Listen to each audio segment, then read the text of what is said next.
नमस्कार दोस्तों, मेरा नाम एडवोकेट स्मिता है और एक नई कानूनी जानकारी के साथ आप सभी लोगों के मध्य में उपस्थित हूँ। देखिए, आज की कानूनी जानकारी काफ़ी महत्वपूर्ण है, इसलिए इस वीडियो को आपको अंत तक देखना है। देखिए, जहाँ पर पति पत्नी के बीच में वाद विवाद की स्थिति उत्पन्न हो जाती है, दोनों के बीच में समझौता कराने की कोशिश भी की जाती है, लेकिन अब दोनों के मध्य समझौता नहीं हो रहा है या दोनों के बीच में इतना मतभेद हो गया है कि पति ये सोचता है कि मुझे अब इस महिला के साथ यानी कि अपनी पत्नी के साथ मुझे नहीं रहना है। अब ऐसी अवस्था में वो सोचता है कि मैं तलाक का केस फाइल कर देता हूँ, लेकिन कहीं ना कहीं मन में एक डर भी रहती है, क्या मुझे तलाक का केस फाइल करना चाहिए या नहीं। क्या अगर मैं तलाक का केस फाइल कर दूं तो अभी तक पत्नी ने मेरे ऊपर कोई भी आरोप नहीं लगाए हैं, कहीं पत्नी मेरे ऊपर आरोप ना लगा दे या कहीं मुझे मेंटेनेंस ना देना पड़े। इस तरह के बहुत सारे प्रश्न आपके मन में भी आते होंगे अगर आप अपनी पत्नी से तलाक लेने की सोच रहे हैं, जहाँ पर दोनों के बीच में मतभेद इतना बढ़ गया है कि अब पति का अपनी पत्नी के साथ रहना मुश्किल हो रहा है, जहाँ पर पति के मन में एक डर है कि कहीं पत्नी मेरे ऊपर झूठे आरोप ना लगा दे। तो ऐसी अवस्था में क्या मुझे पहल करना चाहिए, क्या ये सही वक्त है तलाक लेने का? ये सारे प्रश्नों के जो उत्तर हैं आज इस वीडियो के माध्यम से मैं आपको दूंगी, इसलिए इस वीडियो को आपको अंत तक देखना है। और साथ में अभी तक जिसने मेरा यूट्यूब चैनल, मेरा इंस्टाग्राम आईडी और मेरा फेसबुक पेज लाइक और सब्सक्राइब नहीं किया है, तो आप सभी लोगों से निवेदन करूंगी कि इसी तरीके से कानूनी जानकारी प्राप्त करने के लिए आप मेरे अलग अलग सोशल मीडिया प्लेटफॉर्म पर मुझसे जुड़ सकते हैं। तो क्या तलाक का केस अगर एक पुरुष डालता है तो उसे अपनी पत्नी को मेंटेनेंस देना पड़ेगा? क्या ये सही समय है तलाक का केस डालने के लिए? देखिए, तलाक एक ऐसी जटिल प्रक्रिया है जो आपको बहुत सोच समझकर ही निर्णय लेना है। देखिए, जहाँ पर संबंध पूर्ण रूप से खराब हो चुके हैं, जहाँ पर अब आपको लगता है कि नहीं, मुझे अपनी पत्नी के साथ नहीं रहना है, या पत्नी को ये लगता है कि मुझे अपने पति के साथ नहीं रहना है, तो ऐसी अवस्था में ही तलाक के बारे में सोचिए।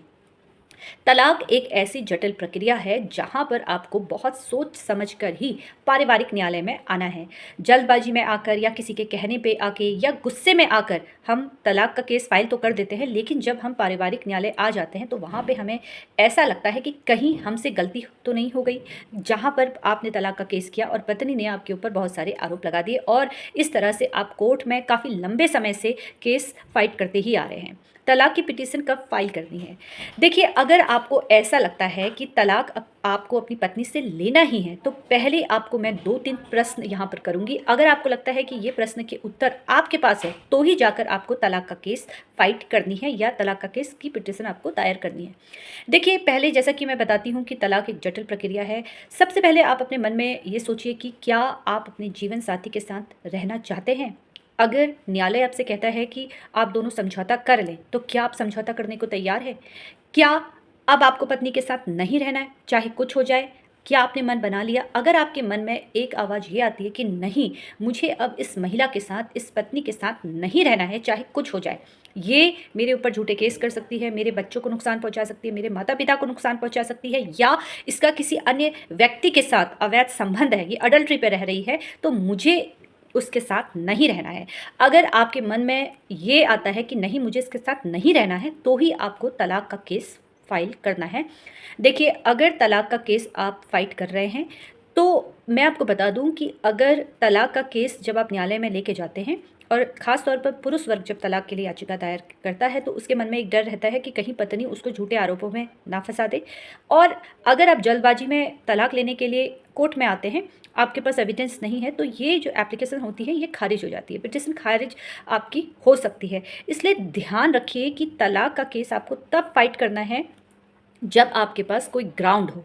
अगर आपके पास कोई ग्राउंड नहीं है, यानी कि आधार नहीं है, तो तलाक आप नहीं ले सकते हैं। ऐसे अगर मान लेते हैं कि पत्नी आपसे ये कहती है कि जो भी आप दोनों के बीच में मतभेद है, अब आपको ऐसा लगता है कि पत्नी के द्वारा जो बातें आपसे की जा रही है, या वो डिमांड जो आपसे करती है, या माता पिता से अलग रहने को कह रही है, या अडल्ट्री पे है, जो भी कंडीशन है, अगर मानसिक हिंसा अगर आपके साथ हो रही है, तो आप मानसिक हिंसा के आधार पर तलाक की मांग करते हैं, यानी कि आप 13A के अंतर्गत आप मामला लेके जाते हैं। मानसिक हिंसा का आपने तलाक में लिखा कि मेरी पत्नी मानसिक हिंसा कर रही है, माता पिता को और बच्चे को अलग करने की कोशिश कर रही है, यानी कि आपको और आपके माता पिता को अलग करने की कोशिश कर रही है। आपने पिटीशन दायर की, लेकिन अगर आपके पास एविडेंस नहीं है, तो आपको तलाक का केस नहीं करना है जब तक कि आपके पास ये प्रूफ नहीं हो जाता है। आपके पास प्रूफ नहीं है कि मेरी पत्नी मेरे साथ मानसिक हिंसा कर रही है, शारीरिक हिंसा कर रही है, अगर आपके साथ मारपीट हो रही है, तो आपको तुरंत मेडिकल कराना है।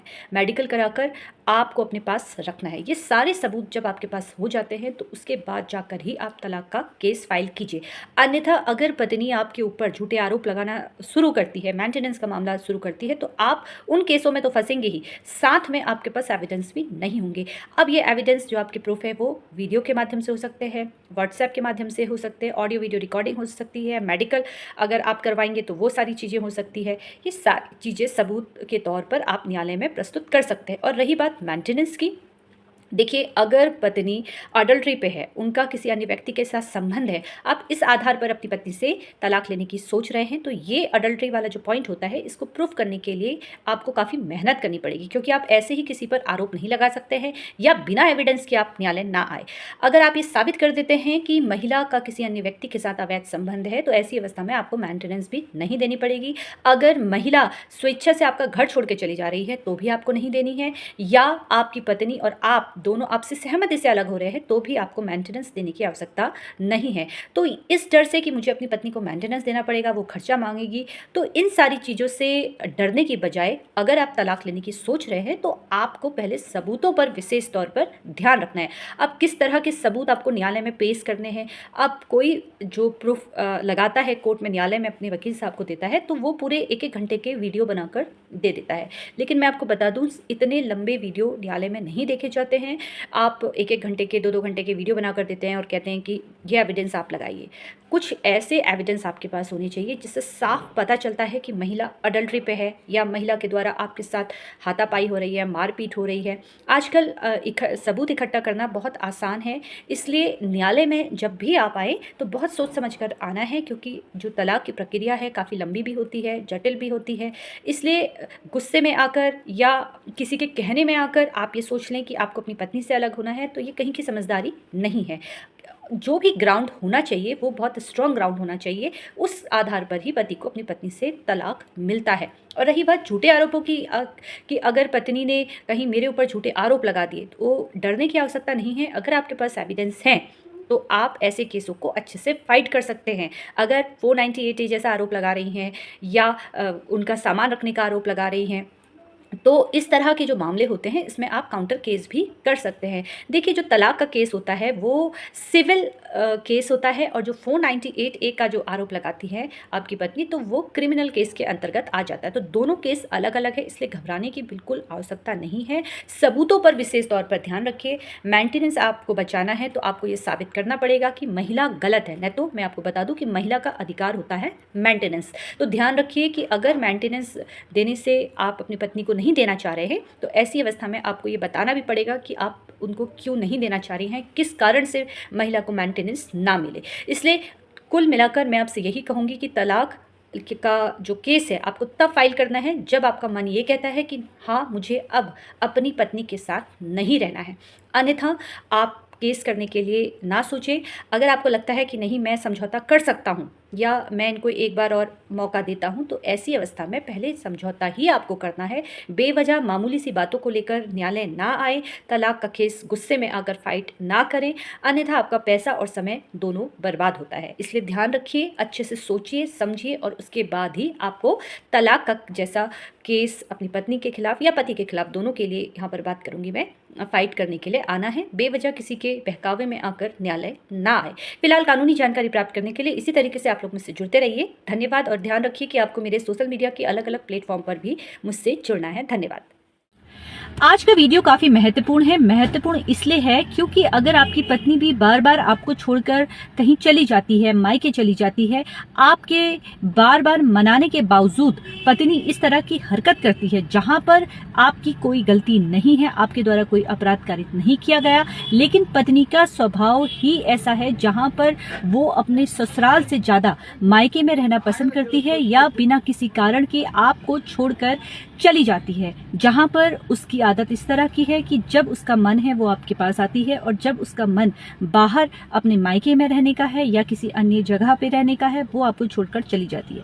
अगर पत्नी इस तरह से हरकत करती है तो ये सारी चीज जो है वो मानसिक हिंसा के अंतर्गत आती है। अगर आपकी पत्नी भी इस तरह की हरकत करती है तो मैं बता दूं कि पति के पास पूरा अधिकार है कि वो उससे तलाक की मांग कर सके। अगर पत्नी बार बार पति को छोड़कर मायके चली जाती है तो इस ग्राउंड पर आप उनसे अलग हो सकते हैं, तलाक ले सकते हैं।